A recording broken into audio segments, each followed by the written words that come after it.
Afternoon, everyone. It is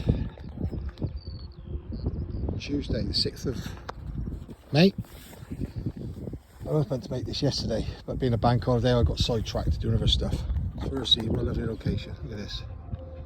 So if anyone that is by me knows where this is, I'm sure you can guess, but I'm at Robber Common. I've just had a lesson down the road, so I thought I'll bring the boys here. They're in there. Bring them here and do some training with them after. So this video is around dog trainers, behaviourists, what you should ask, what you should look for.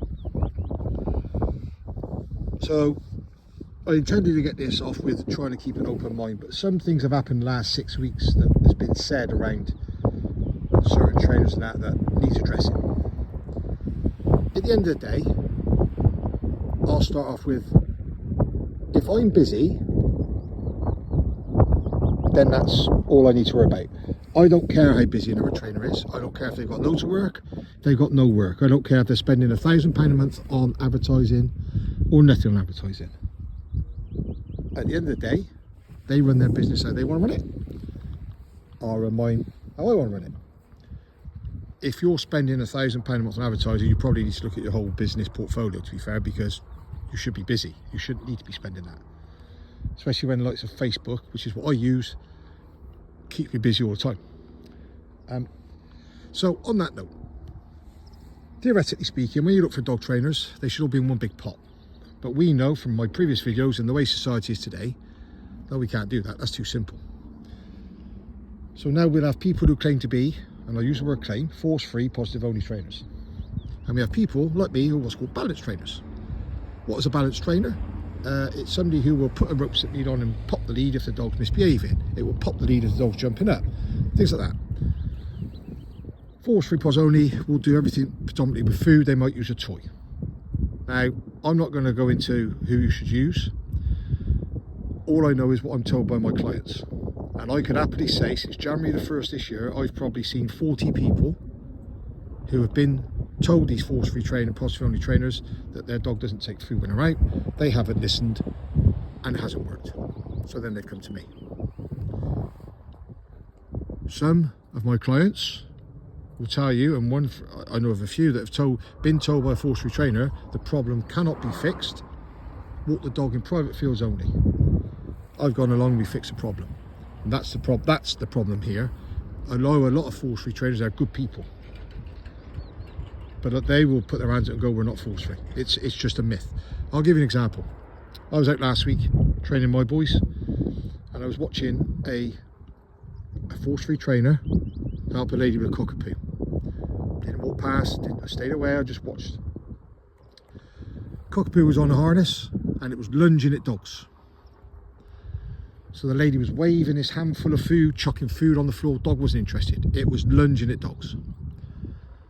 The trainer then gets the harness and holds the harness. So the dog can't move because the lady's holding the harness by the handle. So at that point, that makes her non-force free because she's using force to withhold the dog. Then she held the harness and went to the lead and was just holding the lead tight with two hands. So the lead was tight, the dog was choking as it was barking. So she's not force free. So let's not fall foul of this myth. There is, in my opinion, there's no such thing as force free.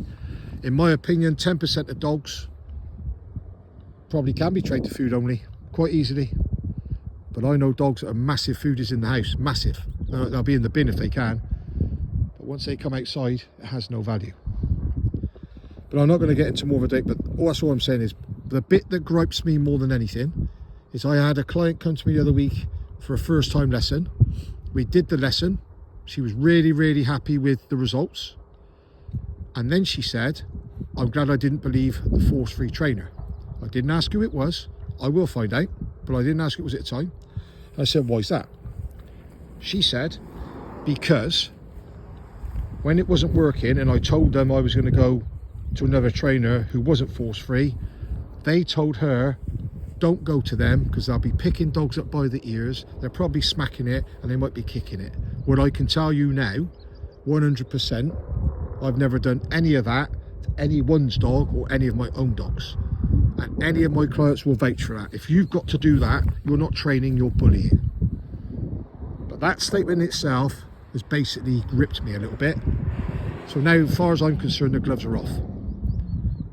And I say this in all my videos, I've never mentioned other trainers, but going forward now, I'm going to call them out. And I'm actually going to call them out on their own page. I will make a video, put it on their page, and I will get them to come and demonstrate to me how good they are, and I will also demonstrate how good I am in front of witnesses. Because enough's enough. Only difference being is they don't agree with the way I do things, whereas I don't disagree with how they do things. But all I'm saying is sometimes it doesn't work. Anyway, when you're looking for a dog trainer, you've got to look at a number of things. I think the first thing I'd be looking for, recommendation, has to be the first thing. Not how good and fancy their page is, not how good their website is, like recommendations. If you know somebody that has used them and has said, yeah, he's really good with their dog, that for me is the biggest tick. That's how I work in general, but that's what I would be looking for, because it's, to most people, a dog is part of their family, so let's do on recommendations. Then you've got to look at, and this is another thing, you've got to look at price. So I don't take any money up front. You don't pay for 6 weeks in 6 lessons in advance. You pay for 1 lesson at a time, and we go from there. If you choose to go to a trainer that takes like puppy classes, 6 weeks or whatever, and you stop after 3 or 4, in my opinion, they should give you a refund on the 2 lessons you have. But they won't. They won't give you the money back. With me, if you cancel, I don't charge you. Unless it's a last minute thing, you lose 10 quid. But apart from that, I don't charge you for cancel lesson. I want to rearrange. If you want to go to a different trainer, that's up to you.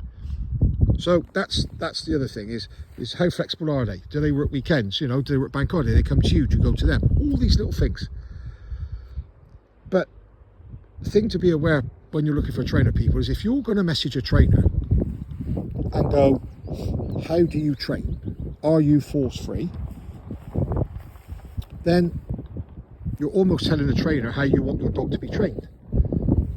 Well, with the greatest respect, if you've got the answers, why don't you just go and fix it?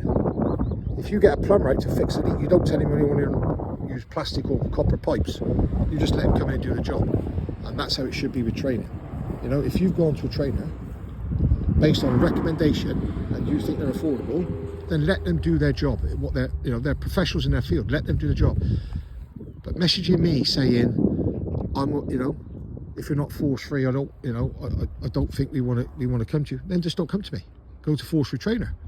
But bear in mind, if your dog is one of the 90% that it doesn't work, when you do come back to me, you're going to be waiting longer, because I'm going to give my time to people who just want to fix their dog. What I don't want is somebody who's going to try and tell me how to fix their dog, then say, actually, we're not going to use somebody else, and then come back. So it's all about loyalty, isn't it? And as I say to everyone, if you put the time in, you'll get as much of my time as you want. So I'm a trainer and a qualified behaviourist, so I'm all in one. But some people go just a behaviourist. Behaviourist will tend to do a lot of writing, send you reports on what they think, how to fix it, but I'm not aware that many will actually show you how to fix it, they'll tell you. Whereas I'm both, and I genuinely believe that they cross over. A behaviourist will say no, but having done both, I believe that they cross over. I think a behavioural problem is where training is fed away, lack of structure somewhere. So let's get out and let's fix it. But the biggest thing with training and with dogs at the moment, which really, really grips me more than anything, there is no excuse in this day and age for anyone's dog to be untrained. Absolutely no excuse. There's enough free information on the internet for everyone. And if you want to go, like people going, oh, I can't afford to see a trainer, I'm sorry, utter bollocks. Don't have your nails done. Cancel your hair appointment. Don't go to your gym. Don't go and play rounds of golf. You know, cancel something. If you can afford, like I get people going, oh, I can't afford your prices. Well, I'm sorry, but I'm not prepared to. You're paying for my expertise, not for my time. But you're driving around in an Audi Q7. So let's get some priorities right here. You're telling me that dog is part of your family. You're telling me that is like one of your children. I bet you cancel stuff for your kids. So cancel some stuff. Forget your one meal a month out with husband and wife. Forget that. Put the money aside. There's enough affordable training out there for everyone's dog to be a certain level. And what happens then? We don't get dog attacks. We don't get this off-lead dogs running up to dogs when they shouldn't be. We get good recall. We get good obedience. We get people going back to enjoying their dog and be able to walk their dog wherever they can, wherever they want. So they're not worried about an off-lead dog running across. Hence why, even with myself, I never train where there's lots of people. Go for it that way. It's full of cars. I'm training here. Me and my dogs, we're going to train here now. 15 minutes each. They're done. On that note, I put a post up the other day, a video of my dog's panting like hell after 15 minutes training. Loads of people liked the video, which is great. I'm still trying to get figures out. Through a friend of a friend, another trainer who I know of apparently has said that video is basically bullshit and I've been out for an hour in my dogs. No way can you make a spaniel that tired in 15 minutes doing brain work.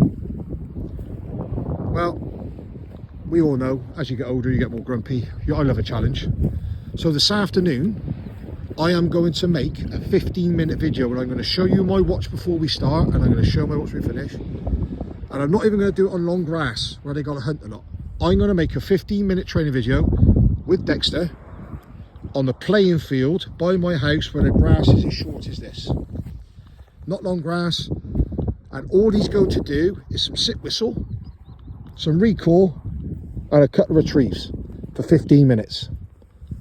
And I'm going to prove there's two things with me that you will get. One, you'll get an honest, straight opinion. If I come to you and let's say you've had a lesson and I sent you away with some training, and we come back for a second lesson and something's not right, I will say to you, you haven't kept training up, because dogs don't lie. And on that note, the other thing, as well as you'll get an honest opinion from me, is I don't tell lies. I don't need to make an hour's video, cut it to 15 to make it look like my dogs are knackered in 15 minutes. Because I can guarantee once they finish hunting up here in a minute for 15 minutes each, they'll have a drink half a thing of water in the back and they'll drink a whole bowl of water and they'll be knackered. But I'm going to make one this afternoon, a separate video with Dexter, 15 minutes on really, really short grass with a dummy and 2 tennis balls. And I will show you my watch before and I'll show my watch when I finish. And I hope the person who told me, who got told it, make sure that this other trainer sees it. And then once they let me know they've seen it, I'm going to call them out as well. Because I'm done with it. I'm done with this trying to be nice to people. I'm trying to get on my business, trying to earn a living, trying to make things work. My new nickname of the working man's dog trainer, I love it. But don't try and bad my name by saying I pick dogs up, kick them, punch them, all that rubbish, and I make videos and I edit it to make it look like 15 minutes. But yeah, if I was looking for a trainer, I'd look at all this stuff. But for me, recommendation is the biggest tick in the box. Recommendations are always the best. Same as if you want to put your kid into a nursery, you ask your friend which nursery they used.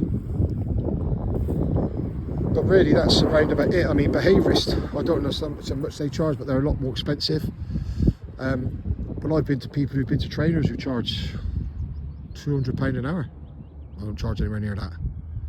But anyway, I'm not going to rabble on about it because it is quite common sense, to be fair. But keep focused, keep working hard. Please comment on the video. If nobody's not followed the channel, please follow it. I need to get to 1,000. Once we get 1,000, we can change people's lives and more, because it'd be free training. But give me some feedback on this. If you've got any comments, please comment in the comments box. Give it a thumbs up if you like it. If you don't like it, subscribe, please do. Anyway, I'm going to get some training. I'll make the video this afternoon with Dexter just to prove another gobshite wrong. Anyway, have a good day all.